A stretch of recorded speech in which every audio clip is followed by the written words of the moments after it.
What's up, guys? Today I'm going to kind of show you how to make a drum track, but more importantly how to EQ the drums in your drum track.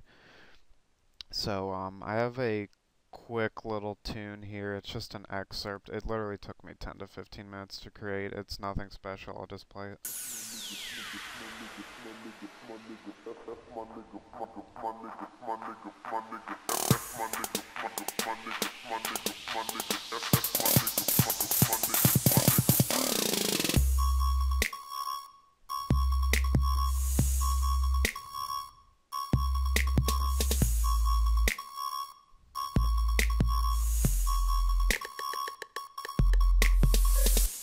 Now this is pretty simple. What I'm doing for my kick is, that's it, solo.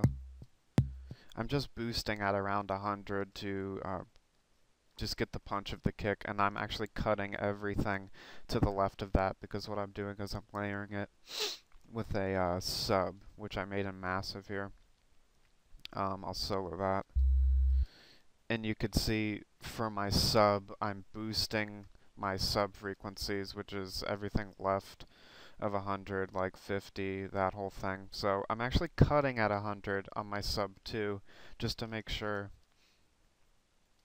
the hardness of that kick, the punchiness, rings through so it melds together really nicely. Just slight compression on the sub, nothing much. And then for my kick, it's nothing. It's just a 808 sample. They're pretty nice samples. I mean, you don't have to do too much with them. And then it's boosted at 100. For my snare, I'm using a snap layered with a 808 snare. So for the snap, I'm just boosting at 2K and I'm cutting everything to the left of that with really, really small reverb on. I mean, it's 315 milliseconds and it's 44%. It's so slight, but I mean, I just like to do those little things. It really adds to the track. I'm limiting because the sounds are really quiet when they come out of the sample pack, which is good. I mean, you don't want a distorted sound clipping already and trying to mix everything else to that. It's gonna make your mix a disaster. So I have that, and then it's layered with the 808 snare. And what I did here, and with those poppy kind of snares, is I'm boosting at 200, and I'm actually taking a bit out around 1K. I could even take it out around 2K if I want the snaps to come in more, which I can do, and you can hear that. That way you kind of, you know, everything's ringing through clear there. Again, for my snare, a really small reverb and limited because it was really quiet coming out of the sample pack. And that's going to be the foundation of the beat. I'm actually going to add this to this group up here because these are, it's part of the percussion. Group 4 is pretty much just percussion. I could solo group 4 so you can hear it.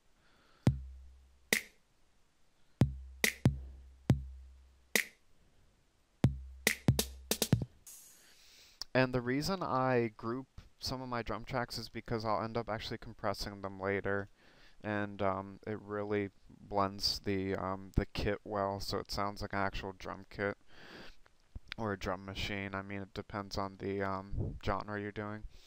And I'll probably end up throwing this sub up there too. I'm not going to do it right now, I just don't need to. Moving on to cymbals, for me, I'm always going to put a cymbal on that very first measure of the drop because I want to cover every frequency. Here you'll see I have everything cut to the left of about 9K. I'm rolling off 9, 8, 7, that whole thing. I'm keeping a little bit of harshness in there because that's how I like my cymbals. So with the cymbals, I have more reverb on there because obviously I want a reverby cymbal, and that's 80%, basically 78. And then the limiter because again, it's from the same 808 sample pack and they're quiet. So this is the cool thing though. I mean, why a song drops so hard is everything is occupied in terms of frequencies at that one moment when it drops. So you have this in those highs, punchiness. You got the 2K right there. 200, your subs.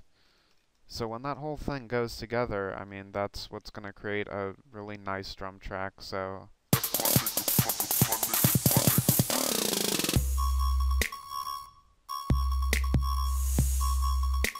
you could see it just melds really well together. Another piece of that is getting your mix right, guys. You really should not go over negative 8 decibels with your percussive instruments. It just starts getting really tough to handle in the later stages of making a song, and you could tell when someone distorts them or puts them up too high and it sounds so crappy, and it's just it's definitely an amateur mistake. It's very easy to spot an amateur by how their drums are mixed. To me, that's just the first giveaway. So in terms of what I do next kind of with my drums, I guess another thing to mention is it's no secret with drums, the big thing is the sample selection. You have to get the best sample you can off the bat. You can't make a shitty sound good with all this processing. Sure, you can make it sound pretty decent, but a sound that's good off the bat, you just can't beat. So all these are taken from a straight 808 kick. If you're making trap, obviously you know what that is pretty much. Another thing with drums is effects, I guess. I kind of just mess around with effects here. You'll see I have a sweep that is really only hitting the highs, and then one that kind of goes into the mids. And something people forget a lot about is fades.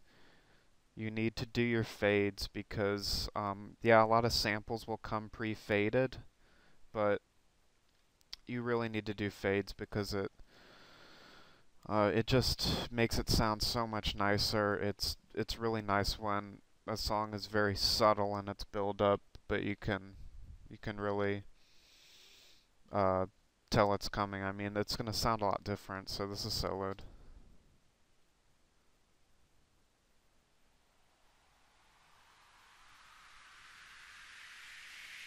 And it's really subtle.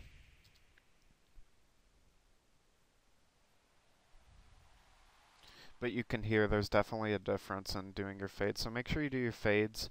Some people like to fade off of cymbals, so like this.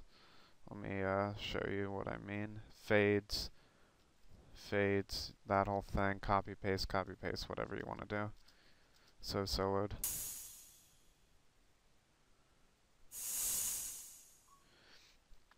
Yeah, so I'm gonna do that for all cymbals real quick, yeah.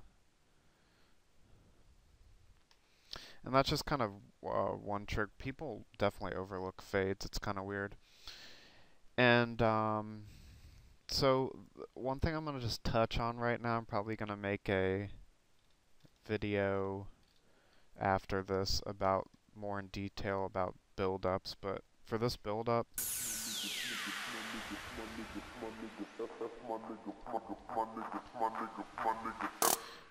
what I'm doing is I'm introducing different things simultaneously, and then I'm taking them away, and then I'm opening a new window. And that's something I was taught by a fellow musician I worked with when I was asking for tips. He wrote stuff for Billy Joel and that, so I was asking him for like tips on how to like structure my song, and he always told me my music is about opening and closing windows, and that's how you're going to keep attention. And he's completely right. So like here, this 12 audio is actually clap samples, and then it's filtered. And the filter, what that's doing is kind of making a fade effect. I can let you hear it solo.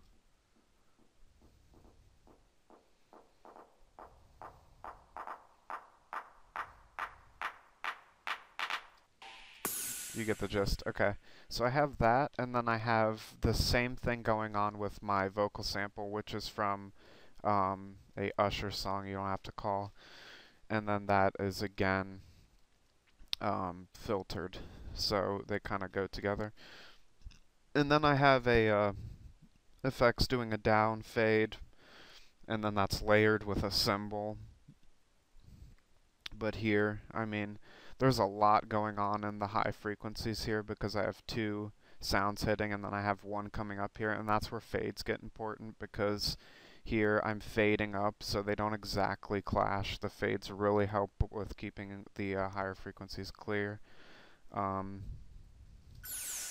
that's just a effect from a Vengeance pack that I have EQ'd, and then I put reverb on it.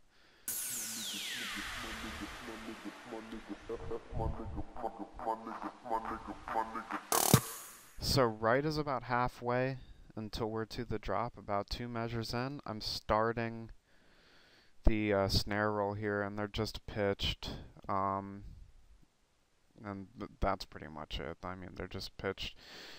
Coming into a snare pattern, and then I have the kick hitting, and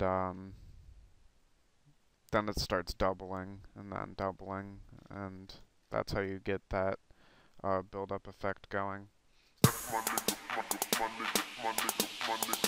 And what you're hearing there is the sweep up continuing to go up from the fade, and we're actually going to stop that right before the drop. So here you could put a mixer, and you could put your speaker off. That way everything is shut down from this channel. You can hear it.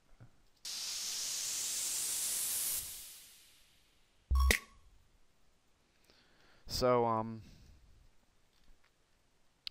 what I then do is I'm just playing around with rhythms here. I mean, it's nothing I can really teach because what you're doing is just trying to find a good pattern. Here's this particular build-up.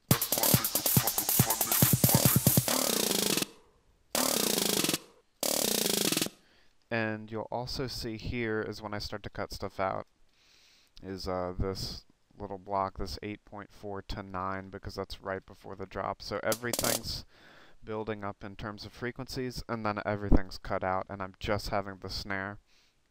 And then I have the sample pitched up and then rolled, and I'm just playing around with chops there, really. You can hear that.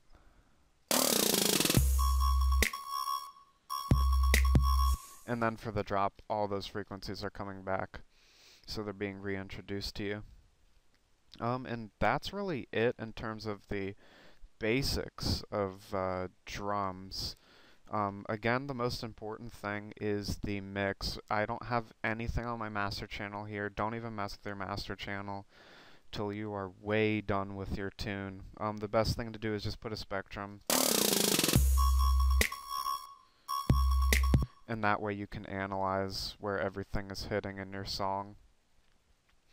And yeah, I actually will do a tutorial for how to make this lead in the next week. It's a pretty popular lead. It's a kind of a bit crushed sound, but it's really sharp. Yeah, so be on the lookout for that.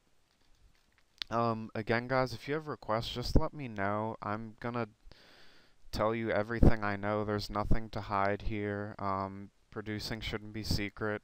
Everybody should be able to do it. Like, there's no need to think that this is any different than any other hobby. Just keep practicing, you're gonna get good. Put the time in, you're gonna get good, and that's just how it works. Don't let anyone tell you you can't produce or what you produce is garbage. It doesn't matter. Everybody's stuff is gonna sound terrible when they're first beginning. Just keep going. You make small improvements every mix you do, every song you make, so just keep at it, guys. And again, let me know if you want me to do anything else, specifics, just drop me a line. Peace. I say my prayers, then I blaze up. Up, play the breakfast that my girl chef. Up, morning.